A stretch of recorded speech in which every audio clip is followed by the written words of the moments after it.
बिस्मिल्लाहिर्रहमानिर्रहीम अस्सलाम वालेकुम नाज़रीन। अज जी असी तुहानू वीडियो दिखा रहे वीडियो दे विच माशाअल्लाह रंग बरंगे फुल माशाअल्लाह कुदरत के नज़ारे कुदरत के जिहड़े नज़ारे ने माशाअल्लाह जी तुहाडे सामने ये नज़ारियां दा एक अपना ही मज़ा वा। रंग बरंगे फुल कुदरत ने क्या जी एक पानी लगदा सारे फुल्लां नू एक ही लगदा, ये नहीं कि उहदे च कलर हुंदा वा, कोई कलर नहीं हुंदा।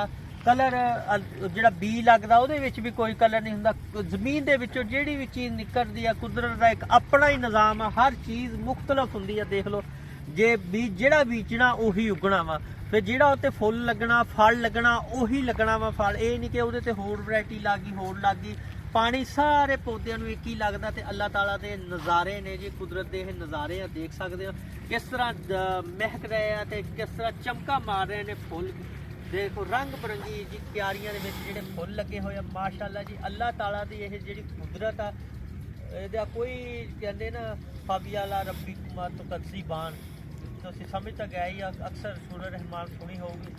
तो इसका कोई असी कर नहीं सकते, कोई बंदा रंग इदा नहीं भर सकता, कोई कलाकार कोई कारपेंटर कोई इस तरह के रंग नहीं भर सकता जिहड़े कुदरत ने भर दिते। कुदरती रंग असी कोई रंग बनाने खुद पेंट करते वो रंग लथ भी जाता, पर ये रंग जिहड़े आ माशाअल्लाह अल्लाह ताला दे नज़ारियां दे विचों एक कुदरती नज़ारे देख के दिल खुश हो जाता कि एडे एडे खूबसूरत फुल खिले हुए ने। लिहाजा सानू भी अपने पाकिस्तान दे विच इस तरह सोहने सोहने क्यारियां फुल लगाने चाहिए आ। मिट्टी तो पाक सड़कों नू करना चाहिए। इस तरह एक बारी लोग पार्कों के विच आ जान ते क्या चहक महक हो जाती जी। फलां पार्क जा रहे सैली जा रहे सैली की इंजॉय हो जाता वा। लिहाजा साडे जिहड़ियां बैरान सड़कां वा रेलवे दे नाल होईयां इस तरह के फुल लग जान क्यारियां लग जान साडा मुल्क खूबसूरत लगे। सानू अपने मुल्क अल तरजीह देनी चाहिए, इहनूं खूबसूरत बनाना चाहिए वा।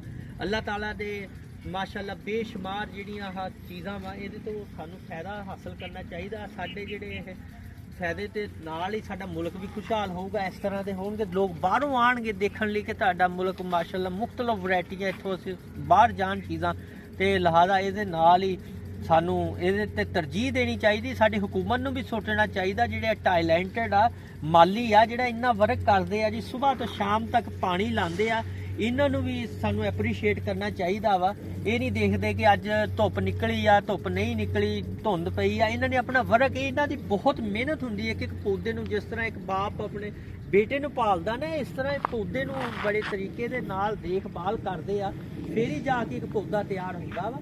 लिहाजा सानू भी सोचना चाहिए, इन्हू भी एप्रीशिएट करना चाहिए। इसकी बहुत मेहनत होंदी है। असीं कहने माली माली का पर एक कारनामा हुंदा जी जिहड़ा पौधे नू इस मंजिल तक पहुँचाता वा, उहदी ये मेहनत हुंदी है। इस दे नाल ही असीं इजाज़त चाहते। अल्लाह हाफिज़। पाकिस्तान जिंदाबाद।